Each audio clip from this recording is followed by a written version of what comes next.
যেতেন। ছোট্ট একটা ঘরে চাটাইয়ের উপরে বিশ্বনবী মা এসে শুতেন, গাদাগাদি করে জায়গা নাই। মাঝরাতে বিশ্বনবী তাহাজ্জুদের জন্য দাঁড়াতেন, আল্লাহু আকবার বলে দাঁড়িয়ে যেতেন, নামাজ শুরু করে দিতেন। বিশাল বড় সূরা পড়তেন, কিরাত পড়তেন, রুকু করতেন, কিন্তু সিজদার জায়গায় সিজদা দেওয়ার জায়গা নাই। সিজদার জায়গায় মা এসা পা পিছিয়ে শুয়ে আছে। বুখারীর বর্ণনা, বিশ্বনবী সিজদায় যে হাত দিয়ে মা এসার পায়ের মধ্যে চিমটি কাটতেন, মা এসা বুঝতে পারতেন বিশ্বনবী এখন সিজদায় যাবে। সুবহানাল্লাহ পড়েন। মা এসা বুঝতে পেরে পা দুইটা সরিয়ে নিতেন, বিশ্বনবী সিজদা দিতেন। সিজদা দিয়ে বিশ্বনবী যখন আবার দাঁড়িয়ে যেতেন, মা আয়েশা পা বিছিয়ে আবার শুয়ে পড়তেন। কি ইবাদত ছিল বিশ্বনবীর! হাত্তা তাতাওয়াররামু খাদামা। মা আয়েশা বলতেন বিশ্বনবী দাঁড়িয়ে থাকতে থাকতে এত সময় ধরে তাহাজ্জুদের সালাত পড়তেন, ওনার পা গুলো ফুলে এরকম টিউমারের মতো মোটা হয়ে যেত। সুবহানাল্লাহ পড়বেন না? দাঁড়িয়ে থাকতে থাকতে বিশ্বনবীর পা গুলো টিউমারের মতো মোটা হয়ে যেত। প্রথম রাকাতে বাকারা, আলে ইমরান পড়ে ফেলতেন। সুবহানাল্লাহ পড়েন। বিশ্বনবীর পা যেন ফেটে যাবে, এভাবে হাত বেঁধে দাঁড়িয়ে থাকতে থাকতে বিশ্বনবীর হাতগুলো বাঁকা হয়ে যেত, ব্যথা হয়ে যেত। বিশ্বনবী তখন হাত দুইটা ছেড়ে দিতেন। আবার যখন এনার্জি ফিরে পেতেন, যখন বিশ্বনবীর ভাল লাগতো, আবার হাত বাঁধতেন। পড়েন সুবহানাল্লাহ। তার মানে হাত ছেড়ে দিও নামাজ পড়া যায়। হাত ছেড়ে দিও। মালিকি মাযহাবের কিছু স্কলাররা ওনারা মত নিয়েছে, ওনাদের অনুসারীরা এরসাল করে। আমাদের দেশে কেউ বাদে এইভাবে, কেউ এইভাবে, কেউ এইভাবে। মালিকিরা বাদেই না, কেউ বাদবই না, কি করবি কর। আছে না নাই? আপনি যদি হজ করতে যান মক্কা মদিনায়, এই আমলগুলো দেখতে পারবেন। এটা সুন্নাত একটা আমল। হাত ছেড়ে দিলেও যেখানে সালাত হয়ে যায় ওই জায়গায় কই বাঁধবে, এই নিয়ে কিলাকিলি আছে না নাই? উপরে না নিচে, আমিন জোরে না আসতে, আছে না নাই? বিশ্বনবী লম্বা সময় দাঁড়িয়ে তাহাজ্জুদ পড়তেন। তাহাজ্জুদ পড়লে আপনার মর্যাদা বাড়ায় দিবে কে? সাইয়েদনা জিবরাইল বললেন, ইন্না শারাফাল মুমিন ফি কিয়ামিল লাইল। বিশ্বনবী বললেন, জিবরাইল এসে আমাকে বলে গিয়েছে মুমিনের মর্যাদা তাহাজ্জুদের নামাজের ভেতর। সুবহানাল্লাহ পড়েন। তাহাজ্জুদের নামাজ পড়লে মর্যাদা বাড়ায় দেয় কে? 2 নাম্বার, কুরবাতুন ইলাল্লাহ। তাহাজ্জুদের নামাজ পড়লে আল্লাহর সাথে নৈকট্য বাড়িয়ে দেয় কে? আল্লাহর সাথে কানেক্টিভিটি আপনার বেড়ে যাবে। আমাদের দুনিয়াতে সব জায়গায় কানেক্টিভিটি আছে। এমপির সাথে হাত আছে, চেয়ারম্যানের সাথে হাত আছে, ওই এসআই এর সাথে হাত আছে, পুলিশের আইজির সাথে হাত আছে, কিন্তু আল্লাহর সাথে হাতটা নাই। কথা কন। আসল জায়গায় কানেকশন লাগানো দরকার। চিল্লায় বলেন ঠিক কি না?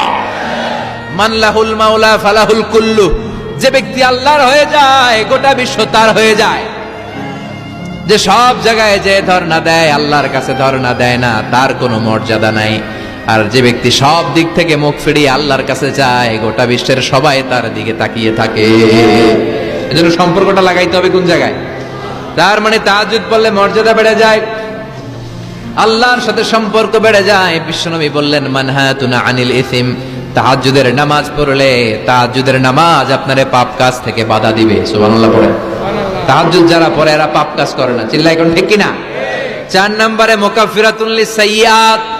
পাপ আর অন্যায় যদি কিছু হয়েও থাকে, তাহাজ্জুদের নামাজ পড়লে তাহাজ্জুদের নামাজ পাপগুলোরে ধুয়ে মুছে সাফ করে দেয়।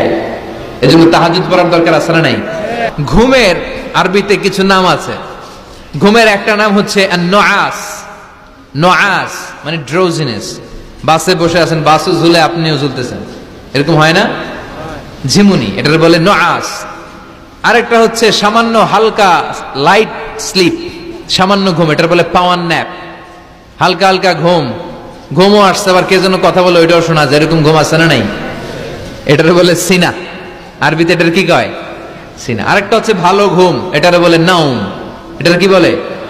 তাহলে পাইলাম নুআস, সিনা, নাউম। আরেকটা হচ্ছে জন্মের ঘুম। কিরকম ঘুম? এমন ঘুম যেই ঘুমে ডাকলেও মানুষ ওঠে না, যেটা শেষ রাতে আমাদের যে ঘুমটা হয়, রাত 3টা-4টার দিকে কম্বল টেনে টেনে আরেকটু ঘুমাইতে মনে চায়, এরকম একটা ঘুম আছে না নাই? এই ঘুমটাকে আরবিতে বলে হুজুদ। কি বলে? সবাই বলেন। এই হুজুদের ঘুমকে স্যাক্রিফাইস করে ওই টাইমে যে সালাতটা পড়া হয়, ওই সালাতকে আরবিতে বলে সলাতুল হুজুদ বা সলাতুত তাহাজ্জুদ। সুবহানাল্লাহ পড়বেন না? এজন্য রাব্বুল আলামিন বলেন, ওয়া মিনাল লাইলি ফাতাহাজ্জাদ বিহি নাফিলাতান লাকা আসা আন ইয়াবআসাকা রাব্বুকা মাকামাম মাহমুদা। ও নবী, রাত্রিবেলা দাঁড়িয়ে আপনি তাহাজ্জুদের নামাজ পড়েন, আশা করা যায় বিশাল সম্মানিত মহিমান্বিত জায়গায় আল্লাহ আপনারে বসায় দিবে গো নবী, ঠিক কি না?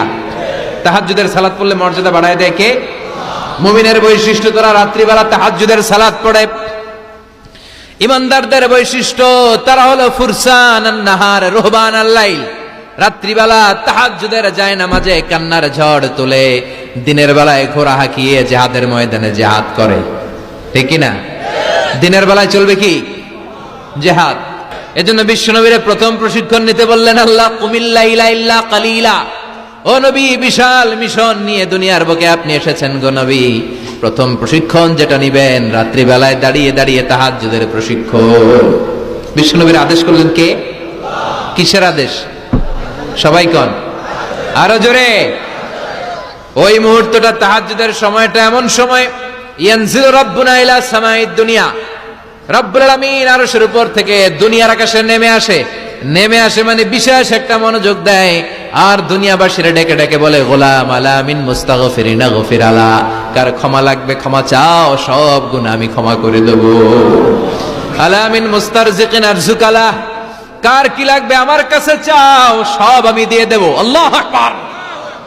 আলা মিন মুস্তাকসিন আকসুলা, যার জামা দরকার জামা চাও, জামা দেব। ক্ষমতা দরকার ক্ষমতা চাও, ক্ষমতা দেব। নেককার স্ত্রী দরকার, নেককার সন্তান দরকার, সন্তান চাও, সন্তান দেব। সব দেয়ার মালিক কে? কেউ যেটা পারে না পারে কে? কেউ যেটা দেয় না দেয় কে? কেউ যেটা বোঝে না বোঝে কে? আল্লাহ শেষ সাথে আম করে ডাকে, দেওয়ার জন্য ডাকে, কিন্তু চাওয়ার সময় আমাদের নাই। উনি দেওয়ার জন্য প্রস্তুত, কিন্তু এটা তো নেওয়ার লোক লাগবে, কথা কন।